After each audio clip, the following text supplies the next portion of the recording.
Perspectiva. Um programa do Observatório do Terceiro Setor, sempre explorando os horizontes da realidade brasileira. Bom dia, eu sou Joel Scala e começa agora o Perspectiva, um programa do Observatório do Terceiro Setor.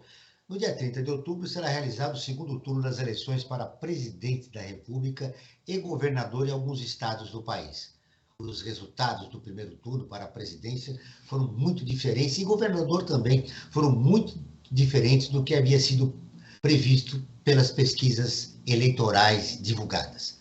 O assunto de hoje é institutos de pesquisa. Participam do programa o professor Glauco Pérez da Silva, que ele é economista, doutor em administração pública e governo pela Fundação Getúlio Vargas. Ele é professor do Departamento de Ciência Política da Universidade de São Paulo. O Jefferson Nascimento, doutor em Ciência Política, docente do Instituto Federal de São Paulo e membro de estudos de partidos políticos latino-americanos. Bom dia, Glauco. Seja bem-vindo ao nosso programa. Bom dia, Joel. Bom dia, Franco. Bom dia. Jefferson, seja muito bem-vindo ao Perspectiva. Obrigado, Joel. Obrigado, Franco. A todos. A co-apresentação do programa é do jornalista Frank Valverde, que também trará os destaques do site do Observatório do Terceiro Setor. Você vai ver as notícias do mundo, direto de Nova York, com Ana Paula Loureiro, da Rádio ONU. Bom dia, Franklin. Bom dia, Joel, bom dia, Glauco, bom dia, Jefferson, e bom dia a você que está em sintonia com Perspectiva aqui na Rádio Brasil Atual. Estamos caminhando para o segundo turno das eleições presidenciais e de governador em alguns estados do país, como eu disse, Franklin. Mas você tem um destaque. E qual é ele? Joel, meu destaque de hoje é sobre as fake news. Nós estamos a 3 domingos das eleições, né? No final do mês nós teremos o segundo turno, né? E o que a gente tem visto agora nessa campanha de reta final de segundo turno é a de proliferação das fake news, né? Principalmente as fake news que têm atingido o candidato Lula e o partido dele, né? O PT. Como, por exemplo, né, que ele vai fechar as igrejas, vai perseguir os religiosos, quando a gente sabe que isso dificilmente vai acontecer, isso não tem nem como acontecer, porque na prática Lula já mostrou que não age dessa forma, né? Durante o seu governo, e mesmo no governo da sua sucessora, da Dilma, não houve perseguição às igrejas, não houve fechamento de igrejas, e aliás teve grande participação dos grupos evangélicos nos governos do PT. Tá? Então, isso é uma fake news e as pessoas precisam ficar atentas. Uma dica, você ouviu uma notícia absurda? Tome cuidado, preste atenção. A possibilidade de ser fake news é muito grande. É exatamente o que eu ia te perguntar, Franca. Como o eleitor comum pode fugir das fake news e decidir o seu voto em cima de notícias verdadeiras? Já que a fake news já faz parte da nossa realidade já há algum tempo. Sim, infelizmente, até a eleição de 2018, ela foi, digamos assim, o resultado dela foi fragorosamente construído em cima de fake news, né? E a gente viu o resultado nesses últimos 4 anos que nós tivemos aí de administração pública, né? Os problemas todos que nós enfrentamos e estamos enfrentando. Então, qual que é a grande dica? Você ouviu uma notícia absurda, né? Preste atenção. Primeiro, se a sua realidade começa, é o exemplo que eu dei das igrejas, lá para trás isso não aconteceu, então isso deve ser falso. Caso contrário, vá investigar, procure, a internet está ao alcance, digamos, da grande maioria das pessoas hoje, pesquise, procure se informar, lá você vai encontrar uma série de sites que são caçadores de fake news e eles desmentem todas essas fake news que estão aí. Né? Então preste atenção, se a notícia for absurda, não compre ela de início não, vá confirmar, vá verificar se ela é verdadeira. Há 90% de chance dela ser falsa. Um dia antes do primeiro turno, a pesquisa Datafolha colocava Lula com 50% dos votos válidos e Bolsonaro com 36%. A pesquisa Globo e PEC mostrou Lula com 51% dos votos e Bolsonaro com 37%. As duas pesquisas tinham 2% de margem de erro. Nas eleições, depois de contados os votos, o ex-presidente Luiz Inácio da Silva Lula recebeu 48,43% dos votos válidos no primeiro turno das eleições, enquanto o presidente Jair Bolsonaro recebeu 43,20% dos votos. Muito bem, vamos começar com você, Glauco. O que explica essa divergência entre as pesquisas e o resultado final? Tem várias razões para explicar essas. Fala um pouquinho mais alto, Glauco, por favor. Tá bom, vamos lá. Tem várias razões para explicar essa divergência e nenhuma delas é suficiente sozinha e todas elas podem ter acontecido em maior ou menor grau. A primeira é o número de indecisos que havia, principalmente para o governo do Estado. Para os governadores do Estado, o número de entrevistados que manifestavam indecisão era relativamente alto, principalmente na espontânea. Se você olhar as pesquisas, várias delas chegavam às vezes a 40% do eleitorado, dos respondentes. Isso era muita coisa, só na estimulada eles se manifestavam e essas pessoas estariam muito sujeitas a mudar de opinião. A segunda coisa é a mudança de opinião mesmo, né? Quer dizer, aí não eram só indecisos, mas a última pesquisa tinha sido feita 2, 3 dias antes, e se o eleitorado muda de opinião, não tem pesquisa que consiga captar. Ela não é um exercício de previsão, ela é... Assim, acho que a melhor analogia seria imaginar que a gente está numa sala escura e que uma luz pisca. A pesquisa seria o que você vê na hora que a luz pisca. Então você viu. Se as coisas se mexeram enquanto está tudo escuro, você não sabe mais, e você fica... A melhor informação que você tem é no momento em que a luz acendeu, mas você não sabe se as coisas permanecem no mesmo lugar, né? E a outra coisa é esse raciocínio da abstenção, né? Muitos dos pesquisadores, muitos dos eleitores acabaram não indo votar, né? E aí a pesquisa não capta onde vai ser a abstenção, porque aqui, como é obrigatório... 20%, né? 20% do eleitorado, né? É um número elevado. É muita coisa, e aí você pergunta... Se você perguntar para o eleitor se vai votar, ele tem intenção de ir, ele diz que sim. Mas se acontecer alguma coisa no dia e ele não for, você não sabe aonde, né, qual parcela do eleitorado vai acontecer isso. E se um é mais sujeito a se abster do que outro, e esse grupo vota num candidato e não em outro, isso vai mudar também. Então, todas essas coisas aconteceram em conjunto, e deram essa divergência, ou alguma divergência nos resultados. Nas pesquisas para o governo do Estado foram maiores do que para o presidente, mas não tem a ver com o erro da pesquisa, tá certo? Tem a ver com como a gente olha para elas e como a gente gostaria que elas fossem, né? Elas não são nenhum exercício de previsão. Olha, o Glauco destacou, Jefferson, algo importante. A divergência maior foi aqui no estado de São Paulo, né? Todas as pesquisas estavam dando a vitória do Haddad, e no resultado final, o seu candidato, né, suplantou a Haddad por um número específico de votos, né? Mas eu queria a tua opinião. O que aconteceu? Por que dessa divergência? Bom, Joel, o professor Glauco bem lembrou, na véspera das eleições, a última pesquisa estava 34% ainda indeciso. Então, acredito que tenha um erro na forma como a pesquisa é explorada nos meios de centralidade de votos válidos, quando não é possível, a priori, mensurar a abstenção. Também não é possível calcular exatamente como vai se distribuir o eleitorado,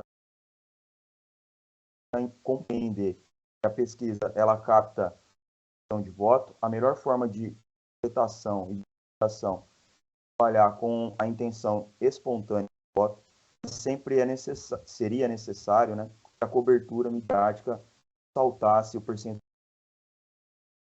Então, a gente começa a acreditar, principalmente na maneira como está sendo conduzida, uma parte da população começa a estar em algo muito do Instituto absolutamente sérios, né, trabalham a partir de metodologia, mas que eles não conseguem nem mensurar a abstenção, nem não conseguem mensurar a distribuição de votos indecisos. Muito bem, pela resposta de vocês dois, as pesquisas são uma ferramenta séria, mas que ela não tem 100%, né, digamos, de acerto.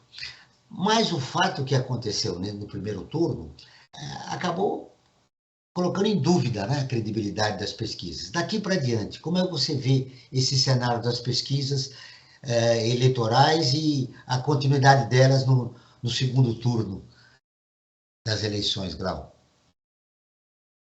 Bom, as pesquisas vão ser atacadas agora, né? Elas vão ser alvos de muita reclamação. A descredibilidade dela vai ser colocada como pauta importante, inclusive já vem sendo pelos legisladores, né? Parte dos senadores de quem já está lá, está dizendo de lei para tentar criminalizar institutos de pesquisa, o que é um absurdo, né? E isso vai aparecer e vai permanecer até o dia 30. Vai todo mundo falar. Foi o primeiro, na fala do dia 2, a fala do Bolsonaro foi contra o Datafolha em particular, né? Ele falou já dizendo, olha, os institutos estão errados, porque é uma maneira deles terem controle e poder discutir, assim, ter um único ponto de vista, né? Hoje ele tem que ficar discutindo contra um instituto de pesquisa que é idôneo, que não tem, ou pelo menos que a maior parte deles existem institutos sérios que fazem pesquisa de maneira correta, e é preciso uma conscientização agora, um esforço, acho que da mídia, inclusive, de mostrar para as pessoas, como o Jefferson falou, de como divulgar esse dado, como ler esse dado, e porque vai ser combatido o tempo inteiro. A cada vez que sair um resultado, vai ter quem diga que é errado, como se houvesse uma grande conspiração contra alguém. Franklin, você como é um professor especialista em comunicação, você acredita que as grandes mídias do país estão desenvolvendo um processo de conscientização, estão explicando realmente o que aconteceu nas eleições, desses resultados do primeiro turno? Acho que alguns sim, né, Joel? Acho que de forma geral, não, mas alguns sim. Até porque eles que patrocinam essas pesquisas, né? Muitos veículos de comunicação, eles são coparticipantes, né? Não são eles que fazem a pesquisa, mas de alguma forma ou eles financiam essas pesquisas ou eles divulgam essas pesquisas, ou têm exclusividade na divulgação das pesquisas, até como um elemento de atrair eleitores, telespectadores ou navegantes, enfim, internautas, para o seu produto, né? E eles, acho que até explicaram, tem uma forma de tentar se defender, mas eles às vezes preferem, tem notado isso, preferem às vezes explorar muito mais as discussões, as controvérsias, os embates que isso pode gerar, para gerar nisso até um pouco mais de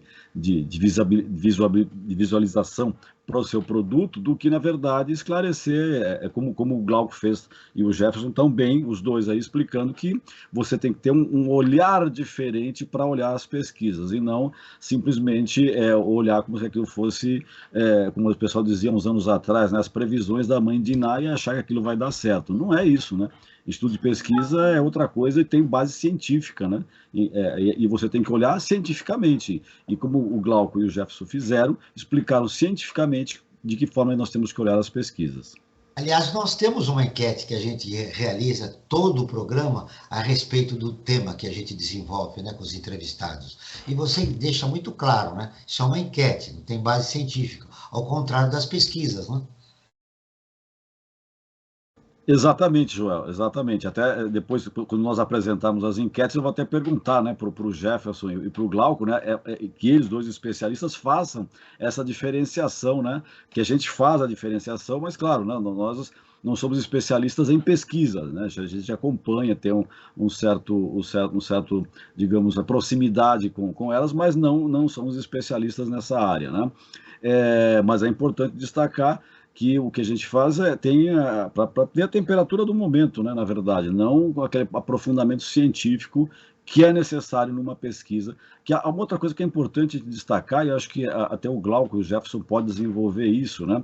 A necessidade das pesquisas eleitorais, as sérias, as pesquisas mesmo, registrarem o resultado e a metodologia antes de divulgar. Eu acho que essa é uma questão muito importante que acho que o Glauco e o Jefferson podiam desenvolver, Joel. Eu ouvi ouvi-los depois da gente chamar a nossa reportagem lá de Nova York, da Rádio ONU, que é parceira de conteúdo do Observatório do Terceiro Setor. A matéria de hoje é: a agência da ONU afirma que preço dos alimentos continuam caindo no mundo. A Ana Paula Loureiro, de Nova York, tem as informações.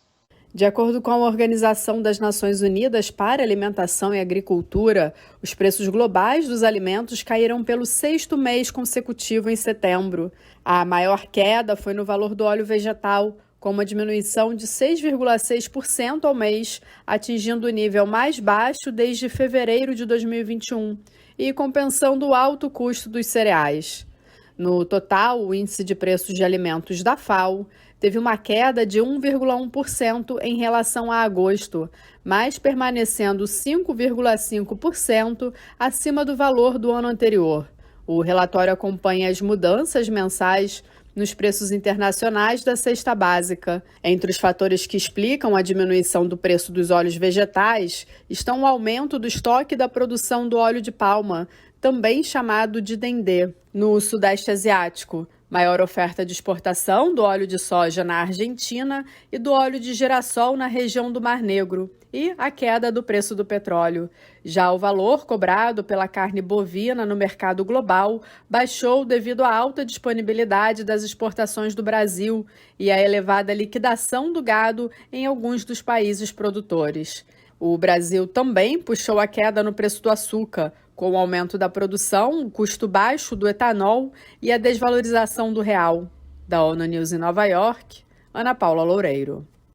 Continuamos com o Perspectiva, um programa do Observatório do Terceiro Setor. Hoje falando sobre institutos de pesquisa com o professor Glauco Pérez da Silva e o Jefferson Nascimento. Agora sim, Franklin, vamos falar da nossa enquete, o que os nossos seguidores votaram a respeito do tema do programa de hoje, e aí a gente vai ouvir os nossos dois convidados. Verdade, Joel. A cada programa que nós realizamos aqui na Rádio Brasil Atual, nós fazemos uma enquete, né? Tanto no Perspectiva como no Brasil ODS, os nossos dois programas apresentados aqui na Rádio Brasil Atual. E, como nós estávamos dizendo alguns minutos antes, o que a gente faz é uma enquete, não tem base científica, mas serve para a gente ter uma noção de como que as pessoas que nos acompanham nas redes sociais pensam sobre determinado assunto. E o tema de hoje, Institutos de Pesquisa, nós fizemos a seguinte questão: você consulta as pesquisas eleitorais antes de votar? E olha só o resultado: 48% das pessoas, aliás, 40% das pessoas disseram que sim, que consultam, contra 60% disseram que não consultam as pesquisas antes de votar. Então, claro, não tem base científica, até vamos aproveitar o momento aqui, né, que estamos com dois especialistas na área de pesquisa, o Jefferson Nascimento e o Glauco Pérez da Silva, para esclarecerem essa diferença metodológica entre uma enquete e uma pesquisa, né? E até, como eu já tinha deixado uma pergunta em suspenso, anterior à apresentação da nossa enquete, eles podiam desenvolver as duas no mesmo bloco também, que é com relação que as pesquisas eleitorais, antes de serem divulgadas, elas são registradas em cartório, não só os resultados, como também a metodologia utilizada, né? O porquê que é feito isso, né? Vamos começar com o Jefferson Nascimento. Bom, Franklin, a sua primeira pergunta sobre a questão do registro, né, com detalhamento da metodologia, que é obrigatório, né, pela legislação, já ajuda a responder a diferença entre uma pesquisa e uma enquete, né? Justamente o fato de que a pesquisa ela é elaborada a partir de amostragens estratificadas da população brasileira. Então, há necessidade de compreender qual é a dimensão da população brasileira por idade, religião, localidade em que habita, faixa de renda. Então, uma pesquisa, quando ela é feita para ter uma validade nacional, uma validade científica, ela precisa observar essas premissas da população brasileira. A enquete, ela vai tocar diretamente a uma mas a gente não tem garantias nenhuma qual é a representatividade desse público em relação à população brasileira. Se há uma variedade de faixa etária, de renda, região, né? E isso tudo obviamente distorce o resultado. Jefferson, nós estamos com um problema no seu microfone. Eu gostaria que vocês entrassem em contato com a produção para ajustar, para o ouvinte conseguir ouvir melhor as suas respostas, nas suas colocações no programa de hoje. Bom, agora vamos com o Glauco, né, Glauco? A respeito da pergunta do Frank, quer fazer de novo, Frank, para a gente... Rapidamente, eu tinha perguntado com relação às enquetes e às pesquisas, né, diferença metodológica entre elas, né, assim, basicamente, e essa questão do registro das pesquisas eleitorais nos cartórios antes da divulgação dos seus resultados, não só o resultado, como também a metodologia utilizada para a realização da pesquisa? Existe muito conceito, muito termo. Fala um pouquinho mais. Existem muitos termos estranhos, termos escritos para usar nessa hora aí, Franklin, para tentar explicar exatamente isso, mas acho que para lidar com uma maneira não técnica e para ele entender, é assim, a gente quer, numa pesquisa, você quer saber o que o eleitor acha. Nós somos 150 milhões de eleitores, né? Ou sei lá, 130 milhões. Como é que a gente vai ouvir todo mundo? Não tem como ouvir todo mundo, porque isso vira a própria eleição, certo? Então você tem que selecionar uma amostra. Para selecionar essa amostra, você precisa que ela seja, a opinião dessa amostra equivale à opinião de todo mundo, de todo o resto. Para fazer isso, você precisa, no começo da pesquisa, adotar um procedimento em que, teoricamente, qualquer pessoa pode ser escolhida para fazer parte da sua amostra. E essa é a principal diferença para uma enquete. Para uma enquete, você não tem essa preocupação. Então, no caso do exemplo que vocês estão comentando, da enquete aqui do programa, são só as pessoas que ouvem o programa que vão responder. Quem não ouve, não tem chance nenhuma de fazer parte, porque não tem como ser selecionado. Você não vai ligar para a casa de alguém e perguntar o que ela acha. Você espera que a pessoa te procure. Então, se a pessoa não ouve, ela não responde. Então, você já tem um critério que pode gerar o que a gente chama de viés. Numa pesquisa séria, todo mundo no começo da pesquisa tem chance de fazer parte da amostra. Todos os eleitores. E vai haver um grande sorteio. Primeiro se sorteiam as cidades, depois sorteiam regiões dentro das cidades, aí vai no bairro, e aí vai no quarteirão e toca na casa das pessoas, também seguindo uma maneira de fazer. Então, ou mesmo pelo telefone, se vão ligar para a casa das pessoas, você tem um cadastro com o telefone de todo mundo que tem telefone. Então, tudo isso tem a preocupação de fazer com que, se eu ouvir 2.000 pessoas, essas 2.000, a opinião dessas 2.000 represente a dos 130 milhões. Isso só vai acontecer se eu não escolhi pessoas com algum viés. Então, quando eles registram, quando as pesquisas registram num cartório, no TSE, a maneira como elas fazem é para mostrar qual é a sequência de procedimentos que ela adota, para que outras pessoas possam olhar e dizer, não, mas fazendo assim você está gerando viés, porque você está ouvindo, tem uma parte das pessoas que nunca vão ser ouvidas por você. E aí, se essas pessoas votam mais num candidato A, B ou C, você nunca vai saber. E aí fica transparente, todo mundo tem condição de avaliar o que está acontecendo. Os institutos sérios mostram uma metodologia adequada, né? E aí o resultado da opinião das 2.000 representa o dos 130 milhões, ou 3.000 pessoas, sei lá quantos eles ouvem. Já ao contrário, se numa enquete, é claro que se eu perguntar para os meus amigos em quem eles vão votar, ou no meu bairro em quem eles vão votar, isso tem um claro viés. Né? Porque é a opinião de um grupo de pessoas que me circunda, né? E aí não tem nenhuma garantia de que isso represente o resto da população. Tem um aspecto importante, Glauco, que você tocou e que poucas pessoas não levaram em consideração. Antes mesmo das eleições, o Datafolha divulgou uma pesquisa que apontava que 11% dos eleitores estavam dispostos a mudar seu voto de última hora para o candidato que estivesse à frente das pesquisas. Esse voto é o chamado voto útil. Você acredita que aconteceu isso, Glauco? Aparentemente, sim.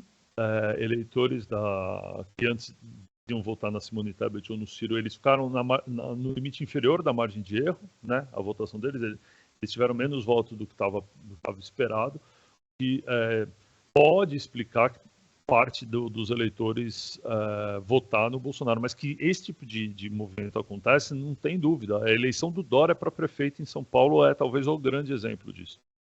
E muitos eleitores de última hora migraram, e a mudança é de última hora, ela é no final, ela é a véspera da eleição, ela não vai acontecer 2 semanas antes, porque aí você ainda acredita que seu candidato tem alguma chance. Agora, na véspera, você vendo que seu candidato não vai ganhar, é legítimo que você escolha o menos pior, ou que você vote para que que você não goste ganhe. Isso é legítimo na democracia, né? O que não dá é para culpar a pesquisa por um movimento do eleitor, né? Acho que esse é o ponto, assim. A culpa não é da pesquisa. Jefferson, eu quero te ouvir. Agora tá bom? Bem melhor, bem melhor. Ok. Bom, eu acho também importante, na linha do que o Glauco colocou, esse movimento de voto, além de legítimo, né, e impossível de ser mensurado a priori. Não pode ser captado pelas pesquisas, essa mudança, né? Não pode, não tem como, né? É como o Glauco falou, é uma decisão de última hora. Bom, e aí tem um dado que eu acho fundamental também para a gente analisar. Por exemplo, se a gente pegar uma pesquisa, em especial a do IPESP, quando a gente olha a espontânea, ela dava 32% de votos para o Bolsonaro. E se a gente pegar e diluir os votos válidos das eleições pelo eleitorado no total, ele teve esses 32, alguma coisa. Então não há, nesse caso, uma distorção da pesquisa em si, né? Nessa mesma pesquisa, imaginava-se que o Lula teria 43% na espontânea, e ele termina, quando a gente dilui os votos válidos pelo total do eleitorado, com 46%. Então há uma diferença, por exemplo, de voto no Lula e não no Bolsonaro. E se a gente olhar só os votos válidos, a gente tem a impressão contrária, né? Que as pesquisas se aproximaram do resultado do Lula e não se aproximaram do Bolsonaro. Por que eu estou dando esse exemplo? Porque também não dá para a gente afirmar com certeza, né, para onde foi essa movimentação de voto do eleitorado. O que fica claro é que Tebet e Ciro terminaram com votos inferiores à margem de erro quando a gente compara com as pesquisas, né? Mas não há possibilidade da pesquisa prever, ela não é um prognóstico eleitoral, ela é um retrato. Isso que eu ia te perguntar aí para você e para o Grau. O Ciro e a Tebet tiveram um número bem menor do que estavam dando nas pesquisas. E esse voto foi o chamado voto útil. E você está dizendo que não é possível mensurar se foi para o Lula ou para o Bolsonaro?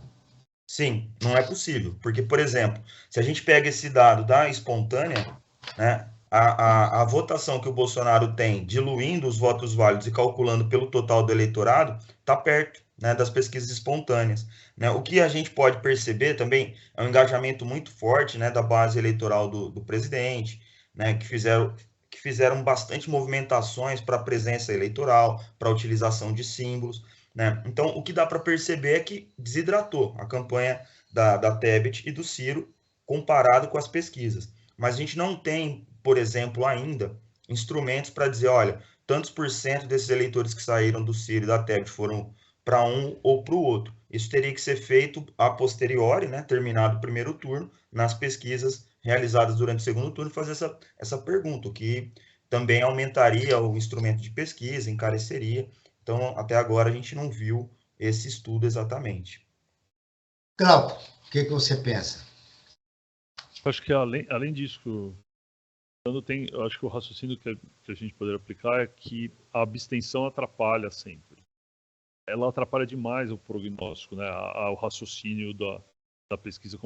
Então, se você imaginar que Lula tinha 45% das intenções de voto, mas 5% não foi votar, e aí você depois vê que esses 5% são eleitores do Ciro ou da Tebet votando nele, e aí ele tem os 45%, você diz, acertamos. Só que não é a mesma pessoa, né? A pessoa tinha dito que ia votar em outro candidato e mudou de opinião porque alguns não foram votar. Então, assim, esse tipo de movimento, é por isso que não dá para raciocinar em termos de prognóstico, são intenções, e as pessoas, elas... Por exemplo, para vocês entenderem, se uma pessoa desistiu de votar na Simone ou no Ciro para votar no Bolsonaro com medo que o Lula ganhasse, ela não entendeu nada do que estava acontecendo, porque o Lula não ganharia no primeiro turno, porque a não ser que ela fosse votar branco ou nulo. Se ela votasse em qualquer candidato, trocar o candidato não faria o Lula não ganhar, porque era voto válido e ele precisava de voto válido. O problema era se ela estava votando branco ou nulo. Então, assim, o eleitor se confunde, o eleitor não vai votar, o eleitor está indeciso, o eleitor manifesta mudança de opinião. No dia da pesquisa a gente conseguiu ver no Google Trends, tinha picos de busca, qual é o candidato do Bolsonaro para esse cargo, então para governo do estado, para o Senado. Então o eleitor não sabia no dia em quem ele ia votar ainda. Então como é que você ia acertar? Assim? E o eleitor, é difícil ele dizer assim, eu estou indeciso. Ele só está indeciso quando ele tem consciência que ele está indeciso, né? Ele só responde assim nessa condição. Caso contrário, ele diz, olha, vou votar em A. Mas, na verdade, ele não tem certeza. E a pesquisa não tem tempo de diagnosticar se essa pessoa é indecisa ou não, ou quão confiante ela está, a não ser perguntando. Você tem certeza em quem você vai votar?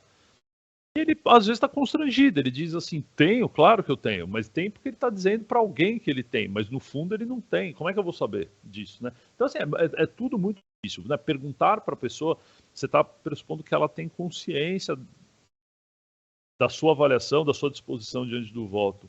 E às vezes a gente não tem, a gente está respondendo ali no calor do momento e a gente muda de opinião. Bom, é verdade. No segundo turno nós estamos, o Lula tem 6 milhões de votos, né, na frente do Bolsonaro. Temos a adesão da Tebet do Ciro para a candidatura do Lula e mais os 20% que o Franklin falou, 20% em geral, Franklin, né? Em geral, é isso, do número, daria mais ou menos 7 milhões e meio de... Não, de abstenção. 20% de abstenção. Ah, tá. A abstenção foi alta.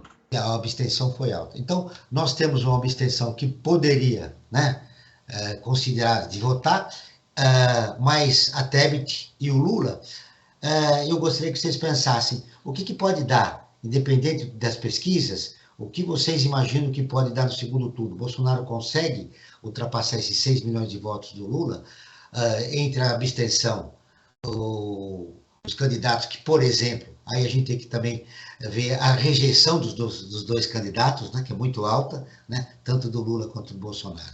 Mas eu quero que vocês pensem nisso, porque agora o Frank vai dar algumas informações a respeito do site do Observatório do Terceiro Setor. Perfeitamente. Eu acho que faço um convite aqui a todos e a todas a seguir o Observatório Terceiro Setor nas redes sociais e acompanhar as informações do Brasil e do mundo. No Insta, @Observatório 3 Setor. E no facebook.com/Observatório 3 Setor. Tanto no Instagram como no Facebook, o 3 é em numeral. E tem mais uma informação, nossos programas de rádio, como esse que nós estamos fazendo aqui agora, eles ficam disponíveis no canal do Observatório no YouTube. Lá você também encontra entrevistas e quadros como Você Sabia e Você Conhece, que mostram aspectos ignorados da história e refletem sobre a nossa sociedade. Basta buscar por Observatório 3, em numeral, Setor, Joel. Muito bem. Tá aí a pergunta, o que vocês acham que é possível acontecer no segundo turno, já com dados precisos, né, do que aconteceu, uma diferença de 6 milhões de votos para o Lula em relação ao Bolsonaro, e também a adesão da Tebet e de alguns governadores para o Bolsonaro, né? Somando tudo isso, o que é possível acontecer no segundo turno, Glau? Complementando que a Tebet, ela se aderiu ao Lula, né? Para não dar entendimento errado. Na verdade, o PDT do Ciro, né? O Ciro deu um apoio meio envergonhado, mas isso, enfim, o partido dele também aderiu, diferente da Tebet. Eu acho que é importante ser o seu esclarecimento, Franklin. No caso da Tebet, ela colocou ao Lula, porque ele incorporou, né, algumas reivindicações, um plano de campanha dela, e no caso do PDT, o PDT, como partido, fez uma declaração através do seu presidente. Então a gente tem um apoio dos outros candidatos, a candidatura basicamente dos maiores, mas de alguns governadores, o Conselho Zema e o Rodrigo Garcia declararam apoio ao Bolsonaro. Vai ser apertado. Eu acho que é isso que dá para dizer agora, assim, essa eleição vai ser justa. E acho que, de novo, a abstenção vai ser importante, assim, a quantidade de gente que não vai votar. O Bolsonaro, para vencer essa eleição, vai ter que tirar alguns votos, provavelmente, o que significa que votem nele. A maior parte do eleitorado que se abstém, em geral, é das camadas mais pobres que vota no Lula. Para ele isso é bom, a abstenção tende a ser favorável, mas ela não deve ser muito maior do que foi já foi alta, já chegou a quase 21%, significa que o Bolsonaro, talvez realmente o foco maior é contar com esses apoios. O problema é que, assim, o quanto esses apoios dos governadores vai se tornar um apoio, só uma declaração ou um trabalho ativo. Você vai bem em São Paulo, parte do partido dizendo que é uma vergonha o Rodrigo Garcia apoiar o Bolsonaro. Então, com isso você já ouve já deduz daí que parcela partido não Que vai... os 4 milhões de votos que ele teve já não irão totalmente para o Bolsonaro. Já não vão trabalhar para que esse voto vá. Porque, já, a gente precisa associar qual é a capacidade de um político transferir votos dessa maneira para outro. Quer dizer, a declaração é importante? Não tem dúvida que é. Agora, o quanto é mais um ponto na cabeça do eleitor dentro da ponderação que ele está fazendo. Então, se você imaginar que eu votei no Ciro Gomes, por exemplo, aí eu olho e digo assim, bom, ele apoiou, o partido dele apoiou o Lula. É um fator a mais, eu não vou seguir necessariamente, porque eu posso detestar o Lula. Eu não voto no Lula de nenhum, o Ciro traindo ao fazer isso. Então, para cada eleitor... É complicada a transferência de voto, né? Ela não é imediata. A gente não vai somar os votos, pegar o voto número, somar os votos do Lula, por exemplo. Exatamente. Inclusive, até o caso de Minas Gerais é interessante, né? Que essa semana começaram a discutir essa questão, né? Que o Zema está apoiando o Bolsonaro, mas o pessoal está colocando em dúvida a capacidade de transferência do Zema, porque todas as vezes que ele tentou fazer essa transferência, ele não conseguiu, os resultados dele não foram positivos. Então, eles colocam em dúvida que ele vai conseguir mobilizar os prefeitos de Minas Gerais, né, para apoiarem essa mudança, né, do pessoal que já estava predisposto e que fez campanha para o Lula no primeiro turno, de mudar para o segundo. Eles acham difícil, uma das coisas que o Zema pode estar apoiando, mas a capacidade dele de transferência, pelo menos historicamente, é pequena, né? Tem um aspecto que de alguns partidos fizeram federações, né? E a composição em cada estado é muito complicada, né? Às vezes, no caso do Zema, por exemplo, ele fez campanha sem o Bolsonaro. Depois de ganhar, ele apoiou o Bolsonaro, mas durante a campanha ele ficou quieto e se mostra a votação expressiva que o Lula teve lá. Eu quero ver como você vê esse cenário, Jefferson? Então, a questão da transferência, ela nunca é automática, mas ela se torna ainda mais difícil, porque a gente está falando de 2 candidatos conhecidos e com alta rejeição. Então, por exemplo, o apoio da Tebet poderia ser importante no sentido de que ela conseguiu construir uma ponte com uma parcela importante do eleitorado feminino, né? Então, ela conseguiu dialogar, né? E, de repente, esse tipo de transferência pode ocorrer, mas não dá para a gente cravar qual é o percentual que vai ser transferido automaticamente, porque, de novo, nós estamos falando de 2 candidatos conhecidos, né, e com elevada rejeição. Por isso que é muito complexo fazer esse cálculo. Mas eu tendo a concordar com o professor Glauco, no sentido de que será um segundo turno muito apertado, muito difícil. Quando a gente transforma em números absolutos, a abstenção foi de cerca de 30 milhões de eleitores, né? E é muito grande, e assim, é um percentual que historicamente é maior nas classes populares, né? Que, pelas pesquisas, votam maciçamente no Lula. Para a gente ter uma ideia, assim, se, por exemplo... E a pergunta é possível que eles votem no segundo turno? Pois essa é uma pergunta complicada, porque a gente não sabe exatamente por que se absteve. Até é importante dizer que não é muito diferente das eleições de 2018. Dá uma diferença de só 0,6%. Então, a gente não tem condições de dizer se nós estamos chegando num certo padrão de abstenção por algum motivo. Porque, 2014, 18%, 2018, 20,35% e agora 20,95%. Então, assim, a gente está estacionando num padrão elevado de abstenção. Então, não dá para saber se esses eleitores vão votar no segundo turno, se é possível se engajar, né? Mas tem uma conta, assim, muito interessante que foi feita. Se seguisse a distribuição normal dos votos e o Maranhão e a Bahia, por exemplo, tivesse o mesmo nível de abstenção do Nordeste, não acima, daria mais ou menos 0,5% a 0,8% a mais para o Lula. Então, quer dizer, são locais em que é possível trabalhar uma redução da abstenção para a média da região, mas dizer que esses 30 milhões votarão é muito difícil fazer esse prognóstico. E a transferência de voto, ela se complica porque são 2 candidatos conhecidos e com elevada rejeição. Bom, a gente está falando do Lula e do Bolsonaro com uma diferença pró-Lula de 6 milhões de votos. Aqui no estado, o Haddad teve 35,7% e o Tarcísio de Freitas 42,32%. Eu perguntei da diferença, é possível acontecer lá em cima? Você disse que, olha, o placar vai ser muito difícil. Em São Paulo, o Haddad pode reverter? Não. Diante desta realidade? Eu acho mais difícil do que o Bolsonaro no nacional. Aqui, assim, a eleição... Porque agora a disputa vai ser nacionalizada. O PT venceu a eleição em São Paulo em 2002 só, nunca a eleição para presidente.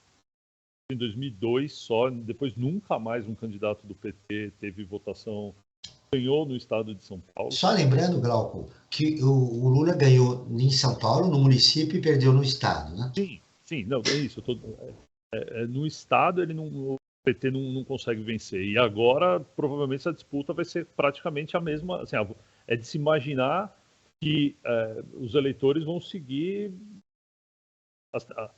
a proporção de votos de cada um, né? Então, assim, se o Bolsonaro teve no primeiro turno 48% em São Paulo e o Lula 40%, é de imaginar que esse seja, de fato, o patamar de saída dos dois, né? Do Tarcísio e do Haddad. Então, o Haddad tem que reverter 8%. Difícil, é bastante difícil, ele tá bem atrás, virou o segundo tempo, está perdendo de 3-1, né? Ele precisa conseguir tirar essa diferença, não é fácil, assim. Então, eu acho... no plano nacional, talvez a heterogeneidade e um número grande de abstenção torne para o Bolsonaro menos difícil a tarefa. Mas o que aconteceu? Votaram no Lula para presidente e no Tarcísio para governador? Não, isso uma parte do eleitorado, sim. Mas eu não acho que seja tão grande assim. Parte dessa diferença é voto no Rodrigo Garcia e nos outros candidatos, né? Que não faz isso não ficar exatamente igual. A gente está falando aí, sei lá, de 5% de diferença entre a votação do Lula e do Haddad. Quer dizer, alguém votou no... O raciocínio, para mim, a gente tinha 3 forças em São Paulo e 2 no plano nacional. Então, Bolsonaro e Tarcísio também não é igual, né? O Bolsonaro teve mais votos em São Paulo do que o Tarcísio teve. Então, alguém votou Bolsonaro e outro candidato para governador. Então, essas diferenças ocorreram mesmo. Em São Paulo, você tinha 3 forças, no plano nacional, 2. E aí, então, o eleitor se dividiu. O eleitor está dividido. Eu quero ouvir você, Jefferson. É possível o Haddad tirar essa diferença? Que dá em 8%, dá quanto de eleitores, de votos? São Paulo tem mais ou menos 34 milhões de eleitores, né? Dá uns 3 milhões e pouco. E tem um dado, assim, a penetração do Haddad enquanto candidato no interior de São Paulo, ela é muito difícil.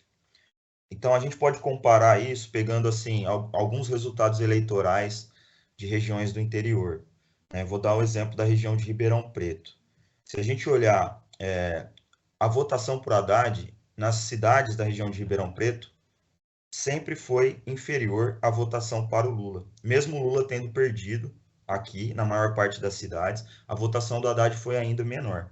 Então, há uma dificuldade muito grande do Haddad convencer esse eleitorado do interior a votar nele. Ele tem um desempenho melhor na região metropolitana e me parece que a grande diferença de São Paulo de a maioria dos estados brasileiros é justamente esse fato de que o eleitorado ele não está tão concentrado na capital e na sua região metropolitana, né? Porque a gente tem um interior com mais da metade do eleitorado paulista.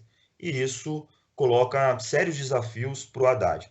E acredito, inclusive, que mesmo que caso o Rodrigo apoiasse e utilizasse a estrutura do partido, ele teria dificuldades, porque antes dele se decidir, o prefeito de Ribeirão Preto, que é do PSDB, o Nogueira, já declarou apoio ao Bolsonaro, né? Logo na segunda de manhã. Então, também, além da transferência seria complicado, no caso para o Haddad, a própria estrutura do partido está muito dividida, né? O PSDB está numa situação assim de muito impasse entre o comportamento que a liderança pretende e o comportamento que as bases tomam de fato, né? Então, acho que a situação do Haddad é muito mais complicada que a do Bolsonaro para reverter o Agora, partido perdeu relevância. Agora tem um fato curioso, né? Quer dizer, que o candidato contra o Haddad, que é o Tarcísio, não é de São Paulo, né? Ele despencou aqui de paraquedas, ninguém conhecia ele. Agora, no entanto, ele acabou tendo um caminhão, um Boeing de votos aí,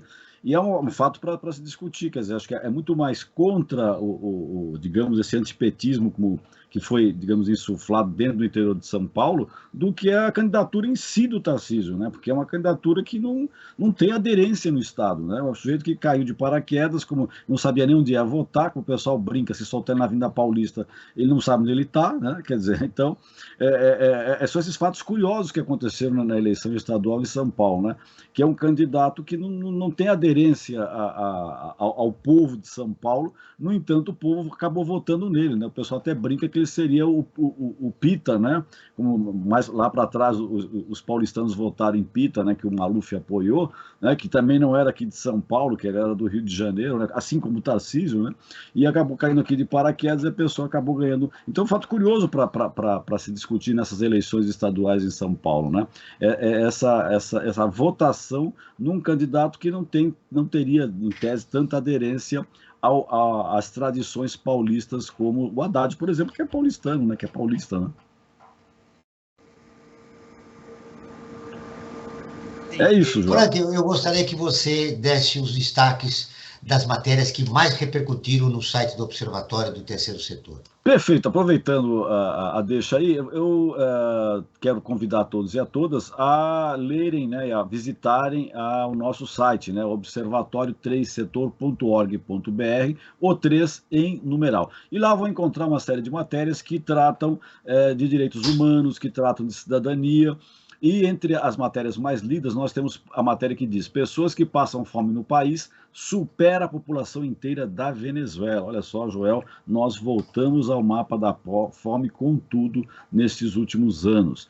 E a segunda matéria mais lida é morte de mulher persa por deixar visíveis alguns fios de cabelo causa protestos no Irã. Nós estamos há praticamente um mês de protestos no Irã, porque essa moça, que deixou uma parte do cabelo à mostra com o véu, acabou sendo assassinada, né? Esses absurdos que acontecem em pleno século XXI, né? Por mais que se respeite as tradições da religião muçulmana que está lá no Irã. Mas, enfim, é para se discutir a que ponto que chega o fanatismo, né?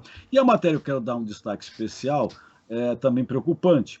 Retrocesso, índices na educação voltaram ao patamar de 2013, isso no Brasil. Os dados apontam retrocesso de quase 10 anos na qualidade de ensino no país, né?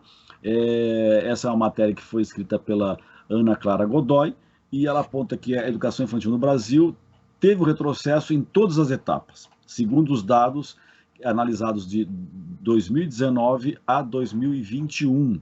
Esses dados foram divulgados no mês passado pelo Ministério da Educação, né? Ou seja, são dados oficiais, né? E que mostram que esses índices jogam o Brasil para os patamares em 2013. Olha só, o Brasil parece que engatou a marcha ré e está voltando no tempo, assim, absurdamente em todos os setores. E a educação, que seria fundamental para a transformação do país, em vez de evoluir, involui, Joel. Só para terminar, essa matéria e as outras que eu citei, elas são possíveis de serem encontradas no nosso site com uma ferramenta de audiodescrição para esses conteúdos, que isso ela possibilita que as pessoas portadoras de deficiência visual tenham acesso aos nossos conteúdos, Joel. Muito bem, Franklin. Depois dessa informação, o Brasil desde 2018 entrou no mapa da fome, temos um retrocesso na educação, descontinuidade de políticas públicas. E aí eu pergunto para os nossos dois convidados, essa é a eleição, né, depois do surgimento da nova república, da democratização do país, que mais irracional, mais contraditória da história brasileira, Glauco? Porque as pessoas não estão agindo racionalmente. Ninguém está olhando para a situação do Brasil, o desemprego, os problemas sociais gravíssimos, o aumento das desigualdades. O que está acontecendo nessas eleições que alguns eleitores estão vivendo uma realidade paralela à da real? A gente tá atravessando um momento ímpar, assim, e que eu acho que a gente vai levar muito tempo para entender de fato o que é que está acontecendo no Brasil hoje.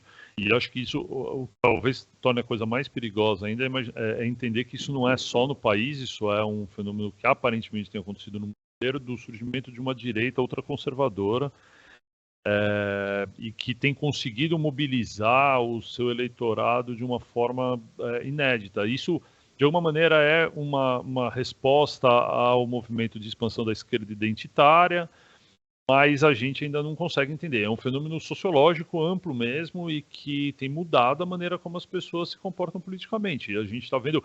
E aí, respondendo à pergunta anterior do Franklin sobre a ascensão do Tarcísio, tem muito a ver com isso, né? O fato de que essas pessoas receberam a informação de que o candidato do Bolsonaro era ele e que deveriam votar sim. A despeito de quem fosse o que falasse. Independente se ele tivesse tido identidade com o Estado ou não, morasse aqui, conhecesse seus problemas. As pessoas nem se preocuparam com isso. Assim, isso foi secundário, elas não se perguntaram isso. Pelo menos é o que parece que aconteceu. Né? Assim, elas não levaram isso em conta de que, olha, o Bolsonaro está pedindo para a gente votar em alguém que não é do Estado. Poxa, será que... Elas não questionaram desse jeito, ou pelo menos não em extensão. Quer dizer, a gente está falando, o Bolsonaro teve 48% dos votos, o Tarcísio 42%. Para 6% dessas pessoas, ou pelo menos, não dá para fazer a conta exatamente desse jeito, mas tem uma diferença para a parcela do eleitorado, não foi essa transferência direta, mas é inédito isso. Ninguém sabe lidar com isso. Em 2018 foi uma surpresa, inclusive, para o mundo político. Agora a parcela está se organizando e a gente não sabe como vai ficar. É difícil explicar. Glauco, o que explica é a cabeça do eleitor nessas eleições, vivendo uma realidade paralela. Para mim, o projeto... Desculpe, Glauco, é você que eu quero ouvir, viu, Jefferson? O Glauco acabou de falar, eu estava aqui me dando uma outra pergunta para ele. Tá. Bom, eu acredito que a gente precise levar em consideração uma série de fatores, né? O primeiro é mesmo esse movimento internacional. Se a gente pegar, por exemplo, tem um livro de 2019 da Pippa Norris e do Ronald Inglehart, né? 2 cientistas políticos. Eles, naquela época, já identificavam o maior número de parlamentares de extrema-direita nos países desenvolvidos, né? Se a gente pegar, por exemplo, instituições, inclusive liberais, né, fazendo pesquisa sobre democracia, como a Freedom House, mais países tiveram retrocessos democráticos do que avanços na última década. Então, a gente tem dados aí de que há um movimento internacionalmente organizado. Inclusive, a gente viu em vários momentos a participação, né, do filho do Bolsonaro em eventos juntamente com o Steve Bannon. Então, a grande questão é que a gente ainda não consegue mensurar a força que a comunicação direta pelas redes, né, Telegram, WhatsApp, adquire na formação das consciências políticas nesse momento, né? Então, há uma série de distorção aí de dados, inclusive... Eu me lembro que na quinta-feira, no debate, muita gente falava: o Bolsonaro está falando de corrupção e está usando a tabelinha com o padre para voltar a falar de temas morais. Isso não é uma pauta mais dessas eleições como foi em 2018. E, na realidade, quando isso aconteceu, nas redes estava sendo replicado uma série de conteúdos que reforçavam esse posicionamento sobre temática corrupção e temática moral, como aquele recorte de um suposto youtuber satanista, né, que de repente, no recorte do vídeo, aparentava dar apoio para o Lula. Então, assim, há muitos recortes que circulam nas redes e que a gente não tem ainda a dimensão, né? Por mais que haja uma mudança no Facebook e no WhatsApp, o Telegram ele serve como uma ferramenta de difusão de conteúdos e dali esses eleitores transferem para as outras redes, sobretudo o WhatsApp. Então, é muito difícil compreender qual é o Brasil que essas pessoas enxergam, né? Por qual ótica elas analisam essa situação no Brasil. Muito bem. Olha, nós estamos no último bloco do Perspectiva, hoje falando sobre institutos de pesquisa, e acabamos analisando os resultados dessas eleições, especialmente, né, para governo do Estado e para presidente da República, e o impacto que ela vai ter na democracia representativa brasileira. Bom, só como informação, na última semana foi criado um projeto que busca penalizar institutos de pesquisa que divulguem números muito diferentes do resultado oficial. A iniciativa é do senador Marcos Duval, que também protocolou um pedido de CPI sobre pesquisas eleitorais. Segundo ele, o objetivo da investigação será entender as discrepâncias entre os resultados das pesquisas e das eleições. Bom, eu estou fechando esse programa, eu tenho mais 2 minutos para cada um dos nossos convidados. Franca, você queria dar o destaque final do nosso programa? O destaque final é uma síntese. Eu acho que o nosso bate-papo com o Jefferson Nascimento e com o Glauco Pérez da Silva mostrou que as pesquisas elas são sérias e que elas mostram tendência do eleitorado. Não significa que elas antecipam o resultado. É necessário saber ler as pesquisas e todos os seus vieses para entender o que elas dizem.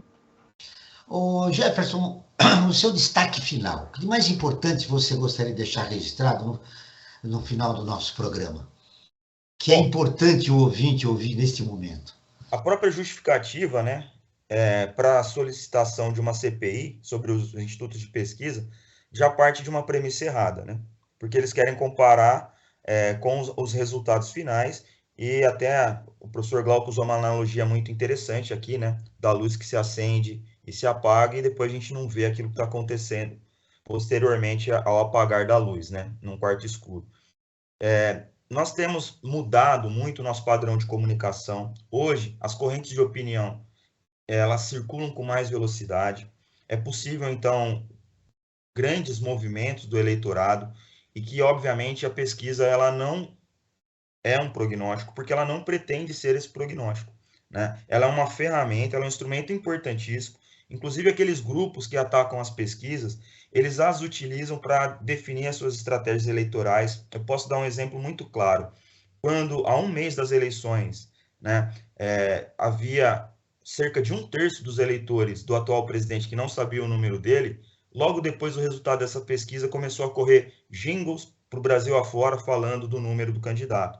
Então, quer dizer, as candidaturas entendem o valor científico das pesquisas. O que há aí é uma guerra, né, muito clara, muito deliberada, da mesma forma que antes do primeiro turno o alvo era as urnas, agora passou a ser os institutos de pesquisa. Então, a própria CPI parte de uma premissa errada. A pesquisa ela não pretende ser um prognóstico, porque ela não capta voto estratégico, ela não capta voto errático e não tem condições de captar a priori o nível de abstenção.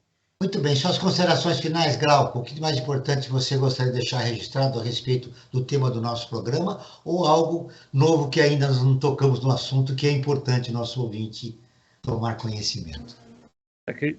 Eu acho que a mensagem mais importante com relação às pesquisas é de que elas são feitas com metodologias internacionalmente aceitas. Os institutos sérios... Microfone mais perto da sua boca, por favor. Os institutos sérios convergem, eles chegam para o mesmo resultado, eles dificilmente chegam em resultados muito discrepantes. Então, se um instituto de pesquisa aponta um resultado diferente, é para desconfiar desse instituto. E tem vários, a gente pode dizer vários deles que praticamente vendem números, o que você pagar ele te entrega. E isso é usado por parte dos candidatos como evidência de que então os outros estão errados. E que, assim, não é porque a gente não entende que aquilo está errado. Tem bastante gente tentando explicar, tentando mostrar como funciona, tentando dar a intuição da coisa. Em 2014, eu lembro, era parcela da esquerda reclamava, assim como também reclamava de outros canais de televisão, dizendo que eram eles os comunistas, agora eles eram... Enfim, cada hora recebem um rótulo. A gente precisa buscar informação de qualidade, confiar nesses institutos e sempre checar toda a informação que chega para você. Não é porque você concorda com o que está ouvindo que aquilo é verdade. Não depende da nossa opinião, né? Muito bem, está aí a opinião dos nossos 2 convidados. Buscar informação de qualidade, que é um grande desafio nos momentos de hoje, sobretudo nas nossas redes sociais, Glauco. O Perspectiva está terminando. Eu agradeço a presença do Glauco Pérez da Silva, professor do Departamento de Ciência Política da Universidade de São Paulo. O Jefferson Nascimento, que é doutor em Ciência Política e docente do Instituto Federal de São Paulo. Ele é membro do Núcleo de Estudos de Partidos Políticos Latino-Americanos. Esse programa foi produzido pela equipe do Observatório do Terceiro Setor. Na próxima quinta-feira, às 9 horas, acompanhe nosso programa Brasil ODS. Na pauta do programa, Jovens e a Criminalidade. Não perca. E ficamos por aqui sempre na luta por uma sociedade mais justa, solidária, sustentável e tolerante. Até o próximo programa. Você acabou de ouvir Perspectiva, um programa do Observatório do Terceiro Setor.